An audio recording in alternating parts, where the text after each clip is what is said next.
एक दिन बुद्ध श्रावस्ती के ही एक गांव में भिक्षाटन के लिए पहुंचते हैं। जब बुद्ध गांव में प्रवेश करते हैं तो देखते हैं कि पूरे गांव में सन्नाटा छाया हुआ है। दूर दूर तक कोई व्यक्ति नजर नहीं आ रहा था। बुद्ध उस गांव के पहले द्वार पर जाते हैं और कहते हैं, भिक्षाम देहि, परंतु भीतर से बाहर कोई नहीं आता। बुद्ध दूसरे द्वार पर जाते हैं परंतु कोई दरवाजा नहीं खोलता। बुद्ध तीसरे द्वार पर जाते हैं परंतु उस द्वार से भी कोई व्यक्ति बाहर नहीं आता। फिर अचानक से एक दरवाजा खुलता है जिसमें से एक व्यक्ति बाहर निकलता है। दी से बुद्ध का हाथ पकड़ता है और उन्हें अपने घर में ले जाता है और कहता है, क्षमा करें बुद्ध, परंतु इस समय आप बाहर नहीं जा सकते। उंगलीमाल को श्रावस्ती की सीमा पर देखा गया है। सभी गांव वाले डर के मारे अपने अपने घरों की खिड़कियां दरवाजे बंद करे हुए हैं। बुद्ध उस व्यक्ति से पूछते हैं, कौन है ये उंगलीमाल और उससे इतना भय क्यों है? वह व्यक्ति कहता है, उंगलीमाल एक राक्षस है। उसे जो भी मनुष्य मिलता है, बच्चा, वृद्ध, स्त्री या पुरुष, यहाँ तक कि सन्यासी भी, वो किसी को भी नहीं छोड़ता। महाराज प्रसन्नजीत के सैनिक भी उससे डरते हैं। बुद्ध उस व्यक्ति से पूछते हैं, क्या वो ये सब धन के लालच में करता है? वो व्यक्ति कहता है, नहीं, धन का उसे कोई लालच नहीं है। वो जब भी किसी मनुष्य पर वार करता है तो उसकी उंगली काटकर अपने गले की माला बनाता है, इसलिए उसका नाम उंगली माल पड़ गया है। और यह भी सुना है कि जब उसके गले की माला में 100 उंगलियां पूरी हो जाएंगी तो उसकी विनाशक शक्तियां और भी ज्यादा बढ़ जाएंगी। बुद्ध कहते हैं, आभार आपका जो आपने मुझे उसके बारे में बताया। फिर वो व्यक्ति बुद्ध से कहता है कि कृपा कर आप बाहर न जाइए क्योंकि वो आप पर भी वार कर सकता है। बुद्ध कहते हैं, भय से अपनी राह छोड़ दो, ऐसा मैंने कभी नहीं किया। मुझे भिक्षा मांगता देख जन जन के हृदय में उंगली मार का भय कम होगा। फिर वो व्यक्ति कहता है, नहीं बुद्ध, आप मत जाइए, वो बहुत ही ज्यादा खतरनाक है। बुद्ध कहते हैं, वो खतरनाक नहीं बल्कि दुखी है और मुझे उसके पास जाना होगा क्योंकि उसे मेरी आवश्यकता है। इतना कहकर बुद्ध उस व्यक्ति के पास से चले जाते हैं। कुछ दूर चलने के बाद बुद्ध वन में प्रवेश करते हैं। वन में चारों ओर एक सन्नाटा छाया होता है। दूर दूर तक ना तो कोई मनुष्य और ना ही कोई पशु पक्षी दिख रहा होता है, परंतु बुद्ध अपने मार्ग में आगे बढ़ते रहते हैं। अचानक बुद्ध के सामने उंगलीमाल आकर खड़ा हो जाता है। उसका रूप, कोई भी व्यक्ति उसे देखकर ही भयभीत हो जाए। उसके गले में उंगलियों की माला होती है, चेहरा और हाथ रक्त से सने होते हैं और शरीर बलशाली होता है। उसका रूप इतना भयानक होता है कि किसी भी साधारण व्यक्ति के प्राण तो उसे देखते ही निकल जाए, परंतु बुद्ध पर उंगलीमाल के इस डरावने रूप का कोई भी असर नहीं होता। बुद्ध कुछ क्षण तक एक शांत मुस्कुराहट के साथ उंगलीमाल की तरफ देखते हैं और फिर उसके बगल से निकलकर अपने मार्ग में आगे बढ़ जाते हैं। बुद्ध को ऐसा करते देख उंगलीमाल को ये समझ नहीं आता कि उसके साथ ये हो क्या रहा है।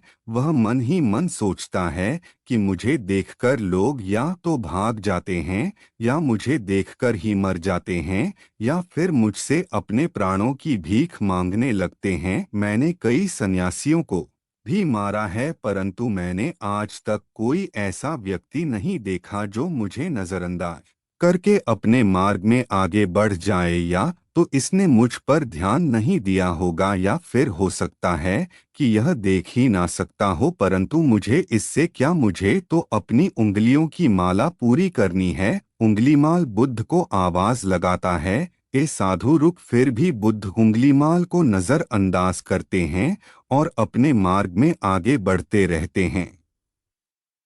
उंगलीमाल और ज्यादा क्रोध में बुद्ध को आवाज लगाता है, ए साधु रुक। फिर भी बुद्ध उंगलीमाल को फिर से नजरअंदाज करते हैं और अपने मार्ग में आगे बढ़ते हैं। उंगलीमाल तीसरी बार बहुत ही ज्यादा क्रोध में भरकर आवाज लगाता है, ए साधु रुक। फिर बुद्ध रुकते हैं। उंगलीमाल बुद्ध के पास जाता है और कहता है, मेरे आदेश देने के बाद भी तू रुका क्यों नहीं? बुद्ध कहते हैं, मैं तो बहुत पहले ही रुक चुका हूँ, तुम ही चलते जा रहे हो। उंगलीमाल ये समझ ही नहीं पाता कि बुद्ध क्या कह रहे हैं, परंतु वो इतना जरूर समझ जाता है कि सामने खड़ा व्यक्ति नहीं डर रहा है।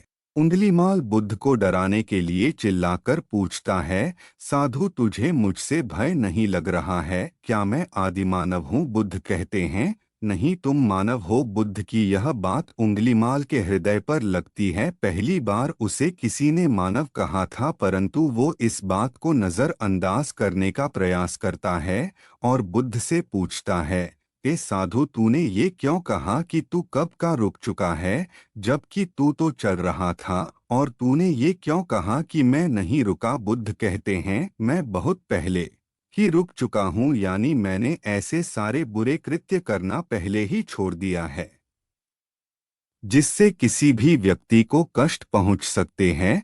सब जीना चाहते हैं, बस तुम उन्हें करुणा से देखने का प्रयास करो। बुद्ध के ये शब्द दोबारा से उंगलीमाल के हृदय पर चोट करते हैं, परंतु वह दोबारा से बुद्ध की बातों को नजरअंदाज करने का प्रयास करता है और इस बार वह और क्रोध में भरकर बुद्ध की गर्दन पर अपनी कटारी रख देता है, जिससे वो लोगों की हत्या किया करता था, और बुद्ध से चिल्लाकर कहता है, नहीं, मानव में ना तो प्रेम है और ना ही करुणा है, सिर्फ छल और कपट है। इसलिए मैं सबकी हत्या करूंगा और किसी को जीवित नहीं छोड़ूंगा। बुद्ध कहते हैं, तुम्हें लोगों ने बहुत दुख दिया है। ईर्ष्या, द्वेष, मोह, माया ये सभी अज्ञान की ही संतानें हैं, परंतु वो व्यक्ति ही है जिसमें दया, करुणा, सद्भाव और समझ का उदय भी होता है। यदि इस जीवन में क्रूर और निष्ठुर लोग हैं तो दयावान भी हैं। बस तुम्हें अपनी आंखों से इस अंधेपन की इस पट्टी को हटाना होगा जो तुम्हें केवल बुराई ही दिखा रही है। तीसरी बार बुद्ध के शब्दों को सुन उंगलीमाल का खुद पर से संयम हट जाता है। उसे समझ नहीं आता कि पहली बार उसे अपना आपा इतना कमजोर क्यों महसूस हो रहा है। वह कोशिश तो करता है क्रोध करने की, परंतु कर नहीं पाता। बड़ी हिम्मत जुटाकर क्रोधित होने का नाटक करके बुद्ध से कहता है, तुम और व्यक्तियों जैसे नहीं हो। बुद्ध कहते हैं, मैं हर व्यक्ति जैसा ही हूँ, बस जागृत हूँ और यह सिद्ध कर रहा हूँ कि एआर व्यक्ति में जागने की क्षमता है। मेरा मार्ग क्रूरता को दया में परिवर्तन करता है। उंगलीमाल, तुम अनजाने में घृणा के पथ पर हो, बस इस क्षण रुक जाओ। तुम्हारे भीतर भी ये क्षमता है कि तुम दया और करुणा के पथ पर चल सको। इतना सुनते ही उंगलीमाल के हाथ से कटारी जमीन पर गिर जाती है और उसकी आंखों से आंसू बहने लगते हैं। भला कोई कब तक बुद्ध को अनदेखा करेगा? उंगलीमाल रोते हुए बुद्ध से पूछता है, क्या आप वही हैं जिन्हें लोग बुद्ध कहते हैं, जो लोगों को मुक्ति के मार्ग पर चलना सिखाते हैं? फिर बुद्ध कहते हैं कि हाँ, मैं वही हूँ और तुम्हें भी मुक्ति के मार्ग पर ले जाना चाहता हूँ। फिर उंगलीमाल कहता है, परंतु मैं अब बहुत दूर निकल गया हूँ। मैंने बहुत हत्याएं करी हैं और बहुत पाप करे हैं। मैं अब चाहकर भी वापस नहीं लौट सकता और मेरा वापस लौटना अब असंभव है। बुद्ध कहते हैं, असंभव कुछ भी नहीं, जब जागो तभी सवेरा।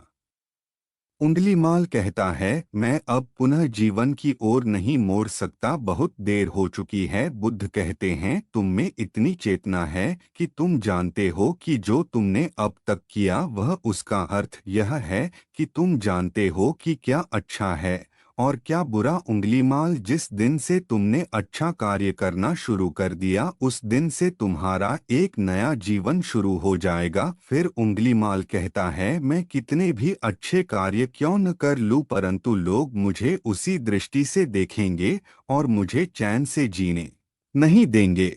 बुद्ध कहते हैं, उंगलीमाल, यदि तुमने हिंसा का मार्ग छोड़ा तो मैं तुम्हें मार्ग दिखाऊंगा और तुम्हारा संरक्षण करूंगा और तुम्हें लोगों की घृणा से बचाऊंगा। बस पहला कदम तुम्हें ही उठाना होगा। उंगलीमाल पूछता है, क्या ये हो सकता है? बुद्ध कहते हैं, अवश्य हो सकता है।